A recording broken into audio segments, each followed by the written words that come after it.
One of NASCAR's original racetracks, the shape of which has not changed since it was built in 1947.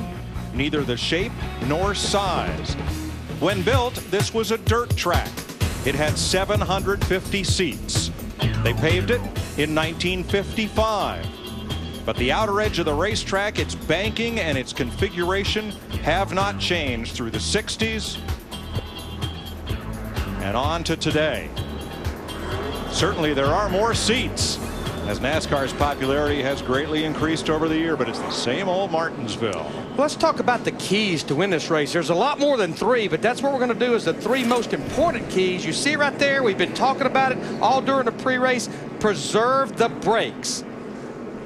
Roll through the middle of the corner. That's the key right here. A car that rotates and turns through the middle of the corner, that will be the car that goes to victory lane, gets that grandfather clock. You heard Jeff Hammond talk about it. One of the toughest, tightest, challenging pit roads we go to. The pit boxes are small and pit road is very narrow.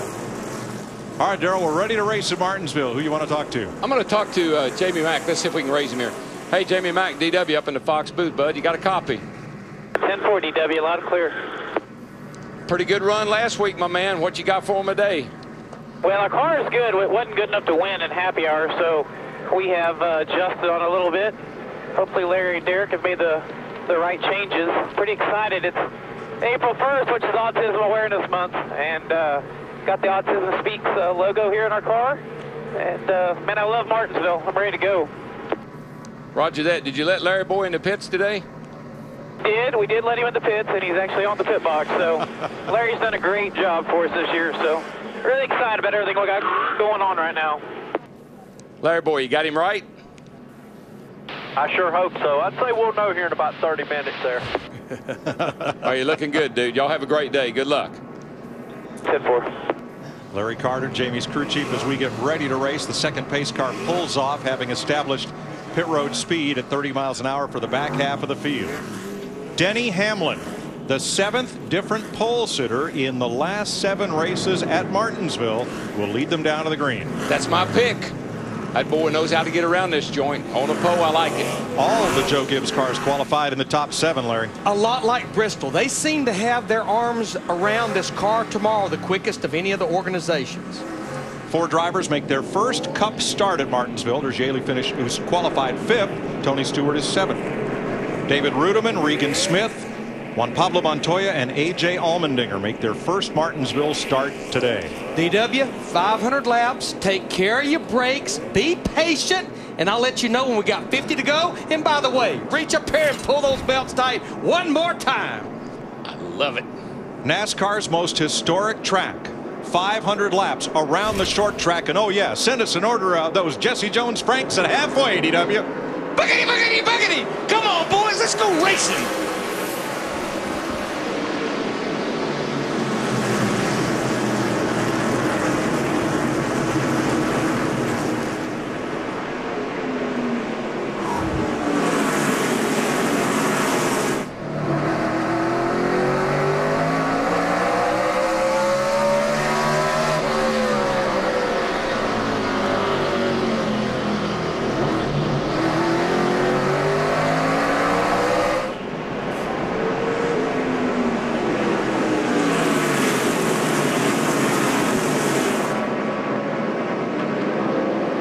Kenny Schrader qualified 4th, his best start since he qualified 4th here in 2003. He's in the 21, but got hung on the outside. Here comes Stewart passing on the outside, and there's a battle for 2nd as Jeff Gordon goes after Jamie McMurray. I thought that was a pretty good bit of competition there on the start between the 26 and the 24. That Jeff Gordon letting Jamie down in the front of him there on the start. That was clean. You know, we actually saw this in the truck race yesterday. That second groove is already working pretty good. Spinner out of 4, and it's Casey Mears. I think he's got a flat tire. Yellow, got a yellow. Caution will wave. That's good news for Mears. Can he stay in front of the leader? He does. I'm clear. You're clear. Something. There's like a shock.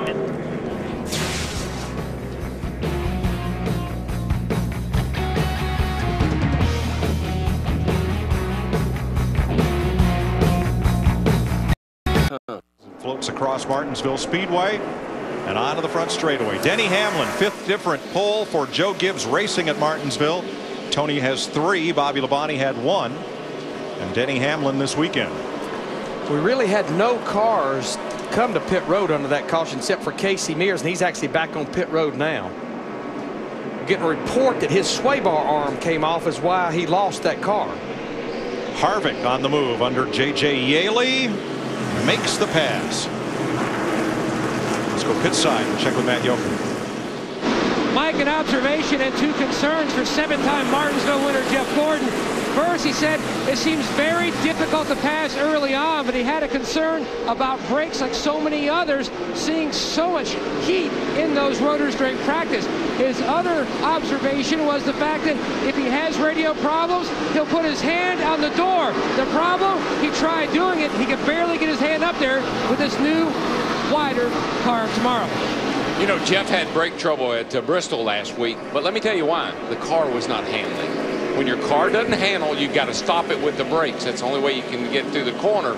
If your car handles well, you won't have any brake problems. See Dale Earnhardt Jr. there in the 8 car, started back in the 8th position. He moves up to 7th. Very happy with his race car in all of the practice sessions here, especially the 2 yesterday.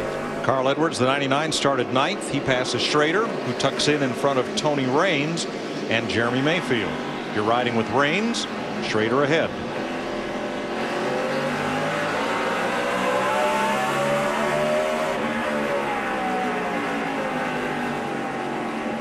Schrader gives room and Raines pulls through. Dick Berggren. I'll talk to Carl Edwards before the start of the race this morning, Mike, and he has a very simple strategy. Save the brakes. I guess he was listening to Larry McReynolds, and he is going to do everything he can to avoid spinning the tires coming off the corners. He thinks that's the key to success, and if he wins the race today, he is going to give the grandfather clock away to his father. Well, that's the secret to success here. Don't use too much brakes and don't spin the tires. It's pretty simple, but try to do it for 500 laps. See Jimmy Johnson there in the 48 car, started back in 20th position. Darrell talked about him in the pre-race show. This team, we talked about Joe Gibbs Racing, the success they're having with the car tomorrow. The Hendrick organization seems to be good, but the 48 team, they just have not found what they're looking for. But Jimmy hates a race car that does not turn. That seems to be the characteristics of these cars. Well, think about the 48. He's better with the current car than maybe the other guys are. They're just the opposite with this car, and their setup doesn't work like it does in the other car. How's he like his car today, Krista? Well, so far it's okay. He's been able to pass a couple cars, but yeah, yesterday nothing happy about happy hour for Johnson. I mean, guys, when was the last time our series champion finished last in final practice? The team this morning was thrashing. They were changing the setup. Chad Knaus, the crew chief, told me they needed to adjust for the overcast and cooler temperatures, but any changes are good changes. They also adjusted the brake system. Jimmy Johnson started 20th. He is currently up to 18th. You know, one of the natures of the racetrack here at Martinsville is we've only been about 9 laps since our last restart. Our leader, Denny Hamlin, in the 11 car, about another 4 to 6 laps. He will be lapping cars at the back of the field. Well, that's because there's a lot of cars that are evil looking.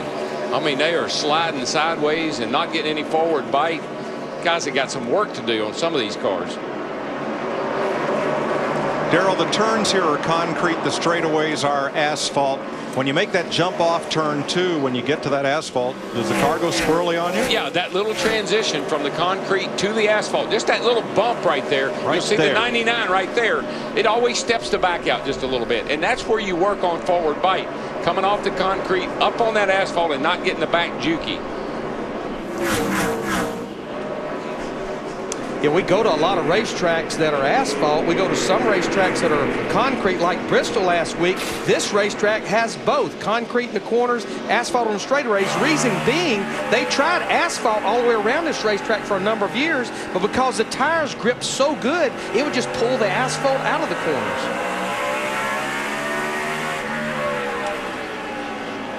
Time for our first AT&T Singular Virtual Crew Chief question, submitted by Francis Wilkins of Charlotte. Was last weekend's debut of the car of tomorrow successful? Yes or no? Text the word crew to 191 on your AT&T Singular wireless phone. Singular is the new AT&T. And I think that's the answer. Yes or no?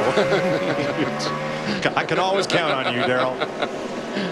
Denny Hamlin just laps A.J. Allmendinger in an 84 car. A.J. Allmendinger missed the first 4 races, but the 2 races on short tracks with the car tomorrow qualified this 84 Red Bull car. And a hello to his teammate Brian Vickers, who failed to qualify for this show and is still nursing burns from the race last week at Bristol. A burn through or fracture in an exhaust pipe made things intolerably hot inside his Toyota. Matt? Jamie finally got by the 84 car. He mentioned that he did hit the curb. You see the yellow curbing down on the bottom during practice. He said, but it didn't damage the splitter. So that's not a concern for him today. He says the biggest difference for this team is centered around one person, crew chief Larry Carter. He's great with people, and you can feel how the chemistry is on this team as he loses the second position to Gordon, but they have really come around to 5th last week, hoping for another top 5 today. The curve here now is what I call a soft curve. When they redid the racetrack a couple of years ago, they softened that curve up, put a lot of radius in it. So it doesn't have that sharp edge on it like you may relate to a curve at home. This is a softer version of that, and you can get up on it and not hurt anything. Doesn't upset the car near as much as it used to. It's got a nice roll to it now. Used to be you'd spin down to the bottom of the racetrack, jump that curb, and hang the car up on it. They'd need the wrecker to get it off. 26 laps complete in the Goody's 500.